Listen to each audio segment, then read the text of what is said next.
when you were a little kid and you dreamed and everything was possible? When you wanted to be an astronaut or a nurse or a doctor or a lawyer, or you wanted to rule the world, you wanted to be a billionaire, or you wanted to be a mobster criminal, whatever. You had dreams, man. They were big and they were huge and nothing was going to stop you. When's the last time you dreamed? You know, this is about dream creation. You had to dream to be able to create your ideal life. Folks, you got to quit working for the people you work for. You got to quit working for a paycheck. You got to quit just getting by, and you got to quit setting goals based on just money. You need to base your goals and your desired outcomes on your dreams. You know, you need to think bigger, dream big. You need to go to work for your dreams, the things you've always wanted, and then you'll be inspired, and then you'll want to make your dreams happen. Then you can come up with a plan and say, hey, this and this and this will make this dream happen. Would you not be fully engaged in life? Are you tired of just getting by? Come on, remember when you were a kid. You didn't think in terms of making $8,000 a month. You didn't think like that. You thought about being the richest person in the world because it was possible. The little guy, you know, 4 or 5 years old, has got a brain smaller than the one you have right now, and that was good because the brain wasn't in the way. Your dreams were there. Nobody could tell you. I know little kids that can out-ski me. You know why? Because they know they can. They can do things with a snowboard that I can't do because my brain gets in the way. See, when you were a child, you were going to make big things happen. And somewhere along the line, mommy, daddy, aunt, uncle, you know, friends, relatives, somebody said, no, you can't have that. No, that's not right. No, you're being greedy. You shouldn't want that. So I want you to stop the video right now. And I want you to remember way back when you were dreaming. What did you dream as a child? When you were a kid, what did you dream of? And I want you to write it down.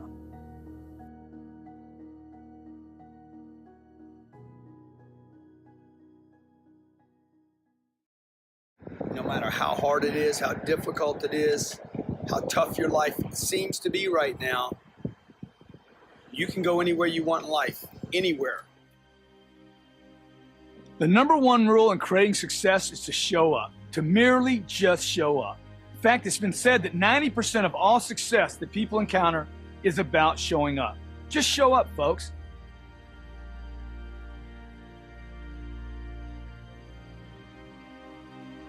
And I know when it's tough, when it's crazy, when you don't have any money, when maybe you have health problems or family problems or partner problems, or you're not finding that right person in your life, it all seems like, when's it gonna break? Is it gonna break? Is there a way out? Am I gonna get a better job ever? You know, look, I've been in all these situations. I lost my first 5 jobs I was fired from. I'm here in Miami today. This is where I live. I live in this building right here. Just show up, folks. You ever known someone that got lucky a lot? You know what they did? They showed up. You can't get lucky if you don't show up. So suit up and show up. All highly successful people know that they have to show up. And that's what they do. They just keep showing up. What does showing up mean? Hey, it means simply getting out of bed in the morning. You know, sometimes when you don't want to get out of bed, you just get up and get out of bed. Nothing comes to someone that sleeps except a little rest and a few nightmares. Get out of bed in the morning. Put your clothes on. Take a shower first. Put your clothes on.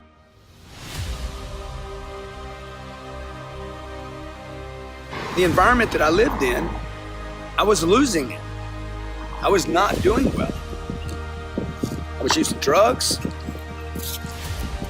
I had terrible friends. I had terrible advice. My dad had died, so I didn't have anybody to kind of mentor me and show me the way. Look, and my life kept getting worse and worse and worse.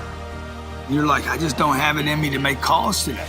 Okay, well, sooner or later you're gonna have to confront that you gotta make calls, or you gotta go talk to that girl, or whatever the deal is. You gotta go talk to your boss, or you gotta become more valuable to yourself and the environment around you. And the only way to become more valuable before you make that call, before you go talk to that girl, before you go talk to your boss, before you do the thing that maybe you don't know you want to do or need to do, start helping somebody else.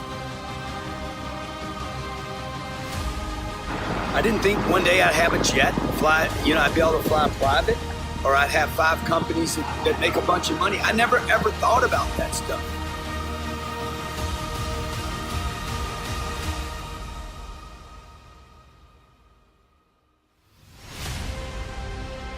I had this little thing inside me said, hey man, I know I can do something. I know I can. You know you can do something. You know you can do more than you're doing right now. So I don't think I've made it by any means because I'm measuring against my potential. Like if you can put your ego aside, you know, when you want to turn your life around, put your ego aside and say, hey, I got this one thing in front of me. I don't even like it. If you can learn to get great at something you hate, I guarantee you, you will have greatness in your lifetime.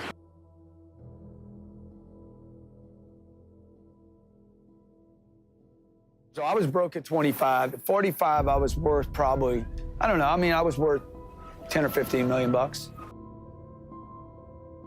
Well, I started getting comfortable. I started getting seduced by the idea that I had done more than other people. I would tell the millennial, just real quick, dude, get rich, you know, get rich.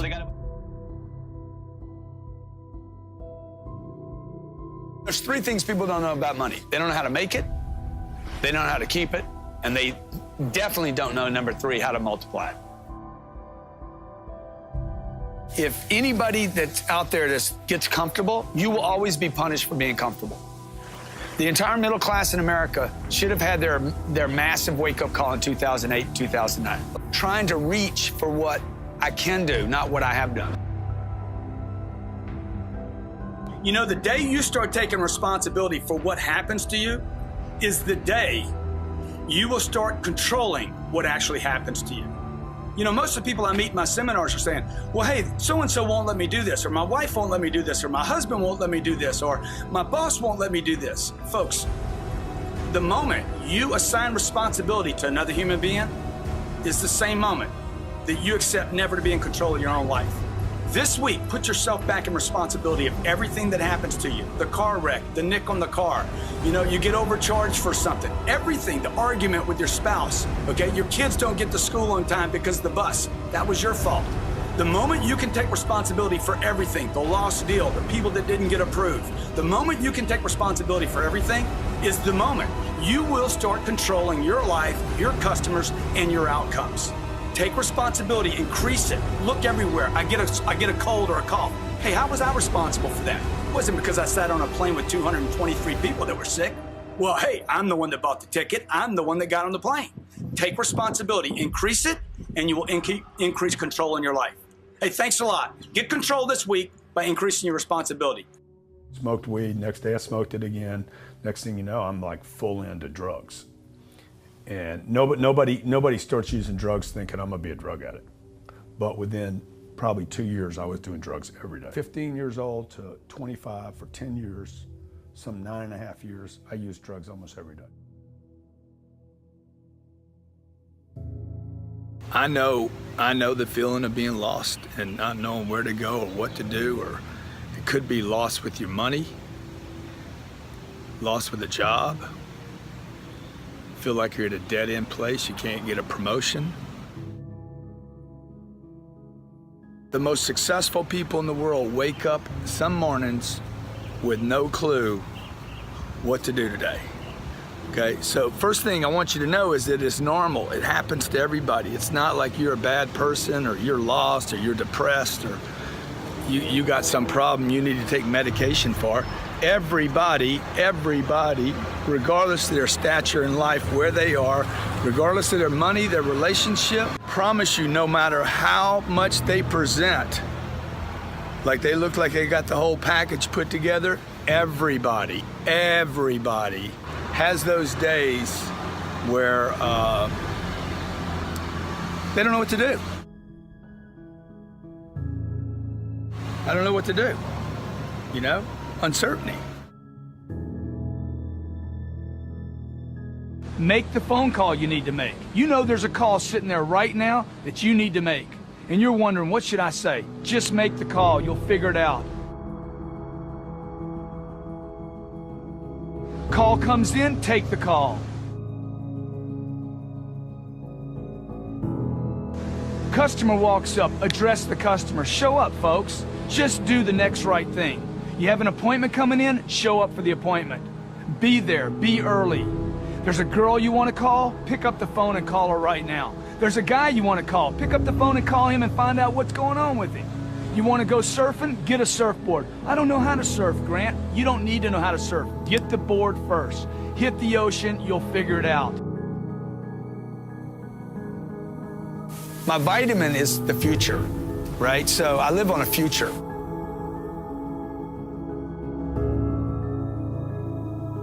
Well, my dad died when I was 10. Yeah.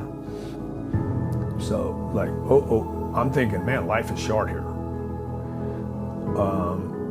My brother dies 10 years later. I talked to him the night before. Sunday night, I talked to him. Monday morning, he was dead. The time is now. Be in a hurry. And also, dude, if you punch on anything long enough, you could actually change things. Like, my life is about punching. I'm a puncher. Like, I punch a lot. I punch hard. But mostly I punch persistently, kind of like life did to me. Like I've learned to punch back. There was no like everybody. What's your drug of choice, dude? Like any drug, anything that would change my attitude. You know, the guy I am today was always there. You could not kill him with drugs. Grew up in a little town in Lake Charles, Louisiana, where it's freezing today. There's ice on the road. It's raining. I grew up in a little small town, and I always had ideas that I would be somebody. First 25 years of my life, it wasn't looking like that because I was getting worse, not better. I never dreamed of living in Miami. I didn't even know where Miami was. I didn't think I'd live in a condo on the 33rd floor with views, 360 degrees wrapped around building.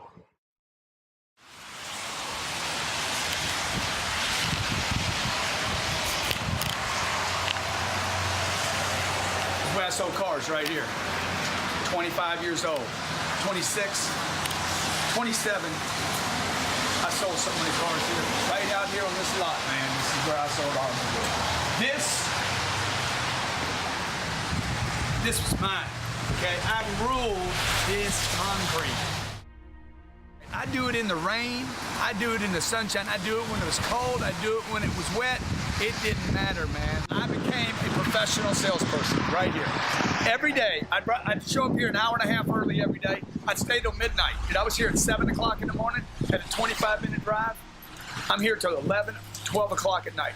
Everybody's going but me. I'm in there looking, hunting, sniffing, figuring it out, on the phone, pounding. This is where I started my career. Don't overanalyze anything. You're gonna feel better if you start doing something. Helping people always helps, always. Helping other people always makes people feel better.